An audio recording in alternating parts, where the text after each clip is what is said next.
केतूचं जसं की आपण म्हटलं चंद्र हा शांततेचा प्रतीक आहे. तर शांतता भंग करण्याचं काम देखील केतू ग्रह करतो. जीवनामध्ये अध्यात्माकडे निघून जाण्याचं कार्य पण केतू करतो.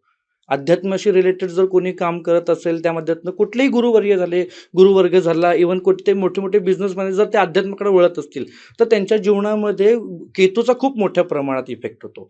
केतूचा रत्न जर म्हटलं तर लसण्या, त्याला इंग्लिशमध्ये कॅट्स आय सुद्धा म्हणतात. हा कॅट्सचा आज असा आहे की ज्यांच्या पत्रिकेमध्ये जर केतूचा प्रभाव आहे त्यांना इव्हन कमरेचा देखील आजार होतो. जसं की आपण म्हणतो की मधलं हाड जे असतं माकड हाड, स्पायनल कॉर्ड त्याच्या रिलेटेड कोणाला जर त्रास असेल, प्रॉपरली जर केतू त्यांचा बघितला, त्यांनी कॅट्सचा फक्त एक स्टोन वापरल्याने लोकांचे ऑपरेशन टळलेत.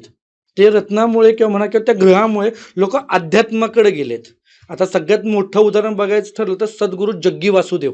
आजच्या डेटला त्यांचं नाव म्हणजे अध्यात्माशी रिलेटेड जर बघितलं, केतूच्या प्रभावामुळे त्यांच्या जीवनाला मध्ये त्यांनी अध्यात्माला स्वीकारलं.